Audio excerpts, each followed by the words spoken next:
What's going on, people? Welcome back to the Nerd Council YouTube channel. My name is Timmy and this is my review for Ghost of Tsushima. I've been playing this game non-stop since since the release on Friday, and I have nothing but mostly positive things to say about the game.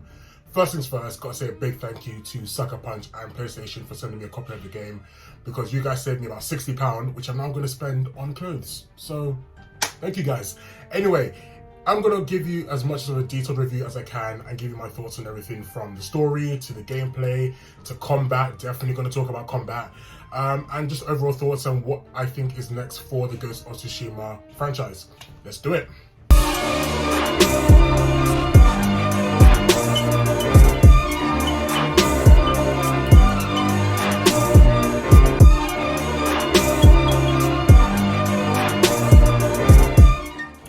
Okay, let's get into the story of Ghost of Tsushima. Overall, I like the story.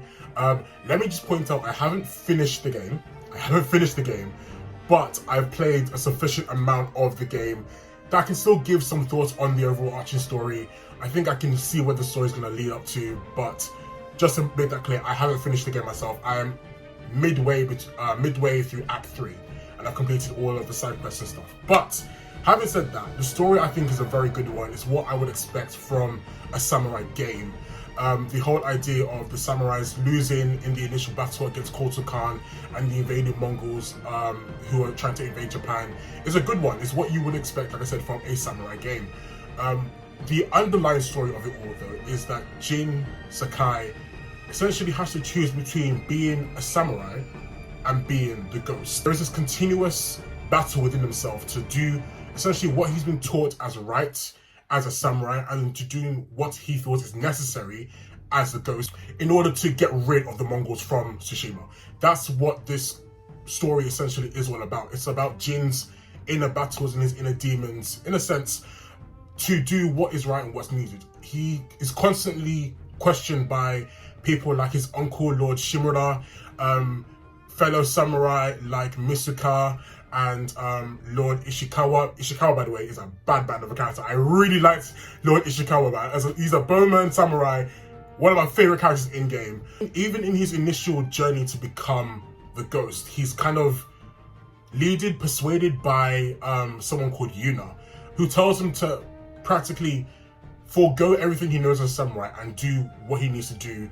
Even in the initial start of the story, you see from the get-go that Jin is having to battle between the ghost and the samurai parts of himself.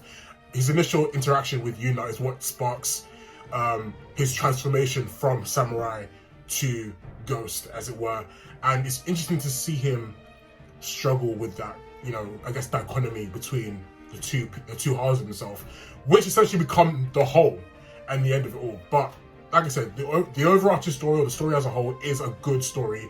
It's a solid story, which I can definitely see them expanded on in places in like a DLC or something like that. But I don't think we'll see like a direct sequel to Ghost from the story. Having said that, again, I haven't finished the story. I haven't finished it. I know. I might change my views on this once I finish the game, but from what I've played so far, solid. Okay, gameplay-wise and mechanics-wise, let's talk about the guiding wind. So if you play the game, you know that the guiding wind is what you use to follow your mission objectives and places that you want to go to. No, literally, it is the wind. So you select where you want to go and the wind guides you there. And it's a really weird game mechanic, but it works in a weird way. You get used to it pretty quickly, and it's something that, you end up having to rely on a lot, because obviously it's how you get from A to B. But what I did find myself doing a lot of the time was swiping up on the D-pad to find where the wind was pointing towards. Sometimes it's not really clear where it's pointing towards, so that might be something that they want to rectify in like an update or something. But it's a good mechanic because it fits into the game's mythology, as it were. As an open world game, the map is pretty big. I was expecting it to be a lot bigger, but for what it is, the map is pretty big. The Isle of Tsushima covers a lot of ground, and traversing that either by running or by your horse. Let's talk about the horse. So in the early parts of the game, you get to pick your horse, and that becomes like Your horse is your ride or die, it's your best friend, it's your buddy, it's your go-to guy. Like, love your horse. Do not do what I did and try to kill your horse. I'm begging you, please do not try to kill your horse. It's a samurai Assassin's Creed. Oh, I'm sorry. Allow it, I'm sorry. Oh, bro, I'm sorry, it was an accident. I swear it was an accident, I swear. I'm sorry. But moving across the Isle of Tsushima, either by foot or by horseback, is, for the most part, pretty simple. It's nothing to, there's nothing to really explain about that part. There is also fast travel in the game, so fast travel is also a feature. The fast travel options are many and few alike. So if you need to get to A to B really quickly, that's always there, and it was a nice feature to have. Can't really complain too much about fast travel. Who doesn't want fast travel on a big map, really and truly? In terms of missions and side quests and things like that, the beauty of this game is that the side quests don't feel like side quests. If you've ever played games like Batman, in fact any of the Batman games, you will understand that when you play the side quests, it feels like it's adding to the overall story. It's not just something they've put together and thrown in there for the sake of making the game feel longer than it is. Every side quest, or tales as they're called in the game, every tale you do feels like it's adding to the overall story. It feels like you're making progress in terms of getting rid of the Mongols from the Isle of Tsushima. There's loads of different side missions to do, and they, like I said, they all feed into the main story very, very well. To the point where there were moments where I would abandon the main story altogether and I was just doing pure side quests. Like, I was trying to do as many as I can, as quickly as I could. That actually leads me on to my next point. So in the game, there's also things like, I want to call them places of importance, is the best way to put them. So there's things like shrines that you need to discover, hot springs, bamboo strikes, that's the best way I can put them. But each one of these locations benefits you in such a way where you either gain an item, or you gain something like improved health, or if you do enough of them, you receive something like a charm that will increase your defense or your attack or things like that. There are loads of these locations all over the map, and they're worth looking for and they're worth investing in. The map is covered in places for you to explore and for you to discover. So speaking of the map, we have to talk about camera mode. Camera mode in this game is one of the most enjoyable experiences you'll ever get. The Isle of Tsushima is beautiful. Sucker Punch really put in the time and the work to get every little detail right, to make sure every area that you go to looks great, feels great, is responsive in terms of like the way the wind moves and the way that the trees react or the grass reacts, or even the animal wildlife or the weather. Every moment in the game urges you to take a picture. I've taken so many in-game pictures that I can't even begin to count them, but camera mode is worth taking the time to do. You'll honestly be playing and you'll think, oh, that looks like a great opportunity to take a photo, or you're mid-combat and you feel like, oh, I just cut this guy's head off, let me take a photo of it. Camera mode is great. You've seen the pictures on social media, posting all their amazing pics, so you definitely know that it's worth investing in. Okay, let's talk combat. Now, the combat in this game is on stupid. It's absolutely nuts. It's the most addictive thing I've done in a very long time. Between the 4 stances, so you've got the water stance, the wind stance, the stone stance, and the moon stance. Each one is dedicated to overcoming a particular enemy, whether that's sword and shield enemies or spear enemies or just brutes. Each one is necessary to combat a particular enemy, and I love the fact that the game forces you to make sure that you're choosing the right stance for the right enemy. It's not a case of you just picking your favorite stance and going, oh, I'm just going to attack every enemy with the water stance because it looks cool, which it does, but the game is like, no. You're a samurai, you are disciplined in these 4 stances. You will choose the correct stance to fight this particular enemy. And even when you're overrun by enemies, and even when they're swarming on you, you have to make time to select the right stance to combat the right enemy. So you can switch from the moon stance to the water stance depending on who the enemies are around you. And I think that just makes the game a lot more enjoyable rather than just button bashing away and pressing square and pressing triangle whenever you're overrun. The ghost elements of the game combat come in things like using your kunai and smoke bombs and sticky bombs and all these kind of other assassin-y type weapons that you wouldn't expect samurai to carry. They feed into the overall story of Jin tackling whether he is a samurai or the ghost, and they're good things to have. I found myself relying on things like the sticky bombs and the kunai more than I was expecting myself to, just because of convenience and just because of how much damage they do. Especially if you're overrun by enemies, they're quick to just kind of fire and clear the enemies around you. And obviously, alongside your samurai sword, which is your katana, and your ghost weapons, you also have a bow and arrow. The bow and arrow mechanics are lifelike, believable. I spent many a time just standing from a distance and making headshots because they're just so fun to do. Combat overall in this game is just superb. Even without a lock-on feature, it is a great game to play in terms of combat. You don't get bored of slicing up enemies. Oh, we have to talk about standoffs. Standoffs are the creme de la creme when it comes to combat. Standoffs, I don't know whoever at Sucker Punch decided that they're going to include standoffs in this game. Thank you, because they are so much fun.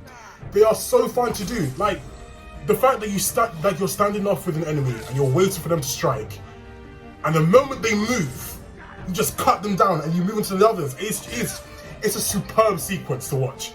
That alongside with duels. The duels in the game as well are a cinematic experience in itself. Like, the way the camera's laid out, the locations of the duels, and the duels aren't too hard either, but they aren't easy. And they do incorporate a solely samurai experience. There are no use of your ghost weapons, and it's a case again of choosing which stance you wish to use to combat the enemy at the time. It will more than likely be one or two stances because of the enemies that you face, but nonetheless, the duels are fun, so much fun. The customization options in the game as well are brilliant. Like, all the samurai armors that you can collect all look fantastic, especially when you upgrade them. The upgrade options in the game aren't too difficult to do. It's typical things like having to collect a certain number of resources, whether that's gold or linen or bamboos and things like that. Those things kind of accumulate and add up in order for you to improve your katana, your bow, your armor, wherever it is. But when you do stack enough and are able to make those improvements, your armor especially just stands out and it shines. The different styles of armor, like especially things like the Gosaku armor, the Sakai armor, those are my personal favorites. The Traveler's armor as well, the Ronin armor as well. The Ronin armor is a really nice one. There are so many variations and so many different armors that you can collect and get in game that you might actually spend your time just looking for armor until you get the one you really want. And even the things like changing the colors of the armor as well. That's a nice little game mechanic there. It's weird that, you know, the currency in game to change things or to buy things like dyes or sword kits to change the sheath of your katana is flowers. I found that to be a little bit weird, but it makes sense because in those times they would use colored petals to dye things, so it does make sense. It's a bit weird for me, but it adds to the overall experience of playing a samurai game. Okay, let me get into the things I didn't like about this game. So first things first is the dubbing in the game. So the game was originally recorded in English, which means all the mouth movements are matched to the English. But if you're like me and you wanted to get the full authentic samurai experience, you wanted to play it in Japanese. So when you stick it to Japanese, the mouth movements don't match the Japanese audio and it just looks weird. And it takes away from the overall experience of the game. Like, I found myself switching between the English audio and the Japanese audio just because the Japanese audio, as great as it sounds and as authentic as it sounds, it just wasn't adding to the experience. It was actually taken away from the experience, especially in the cinematic moments in game. Second thing I didn't like about the game was something that was hyped about a lot when the game was in its early stages and in development, and that's Kurosawa mode. Now, Kurosawa mode, if you don't know, Kurosawa is a famous Japanese director who made a lot of samurai films, and they essentially pay homage to him in game with this kind of grey effects filter that you can add. I didn't like it. It takes away from the game. I think it's something that you use when you are playing the game the second time round and you're not really focused on collecting things. But I mean, in terms of combat, in combat situations, it looks amazing. But in the overall playthrough of the game, it really is distracting. So my overall thoughts about Ghost of Tsushima. If I was to rate it out of 10, I'll give it a solid 8. It's not perfect. Don't get me wrong, it's not a perfect game. There are things in game that I'm sure many people will dislike, but from what I've played, I've enjoyed it thoroughly. I cannot stress that enough, that it's something. I've sat at my desk playing Ghost for what must be at least 30 plus hours, and I haven't even completed the main story. It's a fun samurai game with amazing combat, amazing scenery, and worth investing in 100%. I don't think we need a sequel. I think Ghost can exist as a standalone. I don't think we need to cash in on the hype of the game and try and turn it to a cash cow and pump, Ghost of Tsushima 2 or things like that. I do think a DLC might work. There is room for a DLC, definitely, there must be. But I don't think we need the Ghost of Tsushima 2. Sucker Punch did what they needed to do with this game. It's a really good game. So I'm going to give you a few tips that I think will help you in your playthrough of Ghost of Tsushima. First things first, always follow the golden birds. Whatever you're doing, whether that's a mission or you're just looking for something, if you see a golden bird, follow it. The golden birds will normally lead you to something you haven't discovered yet, whether that's a piece of gear or a location that you haven't come across yet, like a shrine or a hot spring, or it will actually lead you to one of the side missions that you haven't picked up yet. So always follow the golden birds. Next tip, in Act 2, the first thing you want to do is open your map, select Omi Village, and go and collect the Sakai armor. The Sakai armor is easily the best armor in-game, especially if you're someone that wants to do standoffs a lot. The Sakai armor will increase your damage exponentially and also increase the number of enemies you can kill in the standoff from 3 to 5. So it's about 3.4 kilometers in-game travel, but it's worth doing. As soon as you hit Act 2 and you're allowed to actually move about, open your map, select Omi Village, and go straight to get your armor. Guarantee you it's worth it. Just do it. Last bit of advice. Make every press of your button count when you're in combat. Like I said earlier, this game is not about button bashing at all. It's about being very methodical about which stances you pick against which enemies. Now, when I say be methodical in your button pressing, it means that you need to break the enemy's defenses first before you go in for a kill. So that means hitting triangle with precision and with meaning, not just again button bashing away. Make every button press count. Well, that is it for my review. I don't know what you guys think. Let me know your thoughts. Do you agree with what I've said? Do you disagree with my thoughts? What's your favorite stance? Like, what's your favorite combat stance? Because I know you look definitely have one. Like I said earlier, the water stance is easily my favorite, but let me know your thoughts, guys. What's your favorite technique? Do you think there will be a Ghost of Tsushima 2? Do you think there'll be DLCs? Let me know your thoughts in the comments below. And don't forget to like and subscribe to our channel. And as always, thank you so much for the support. We really appreciate it. And until next time, peace out.